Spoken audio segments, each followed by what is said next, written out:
સુરત અડધું ડૂબવામાં આવ્યું હતું, ભરાઈ ગયું છે જાણે કે। હેલો મિત્રો, સ્વાગત છે અમારા મયુરભાઈ અમરદાસ બ્લોગમાં, જે મારા ફોનમાંથી બનાવું છું, કેમ કે મયુરભાઈ હાલમાં સુરતમાં છે નહીં અને એ ગયા છે દેશમાં। એટલે આ ટાઈમમાં જો સુરતમાં હોત તો મયુરભાઈને બહુ જ મજા આવત। તમે જોઈ શકો છો પાછળનો નજારો અને વ્યૂઝ। સુરત અડધું ડૂબવામાં આવ્યું હતું। જો અમારા મયુરભાઈ અહીંયા હોત તો શાયદ સુરતમાં સ્વિમિંગ પુલમાં ના, કેમ કે આજે એટલો વરસાદ આવી ગયો છે। હા, રોડ ઉપર તો માણસો ચાલી ના કે એટલું તો પાણી આવી ગયું છે, તમે જોઈ શકો। તમને રીલું આવશે ઇન્સ્ટાગ્રામમાં, તમે જોઈ શકો છો।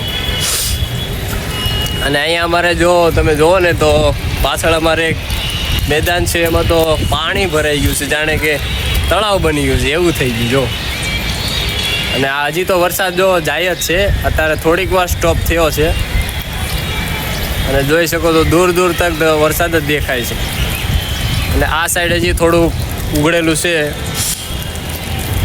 અમારા મયુરભાઈને અમે દિલથી યાદ કરીએ છીએ, કેમ કે આ વિડીયો એની ચેનલમાં ચડાવવાનો છે। અમે એની ચેનલમાં કામ કરીએ છીએ નાનું મોટું। તમે જોવો મિત્રો,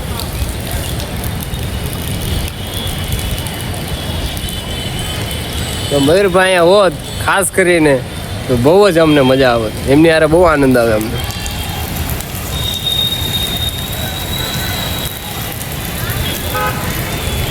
તો ચાલો મિત્રો, અહીંયા મારો બ્લોગ સમાપ્ત થાય છે। આ બ્લોગ મારા મયુરભાઈ સુધી પહોંચાડીને પછી યુટ્યુબમાં તમને દેખાડીશ, તો અમારા મયુરભાઈ જ યુટ્યુબમાં ચડાવશે।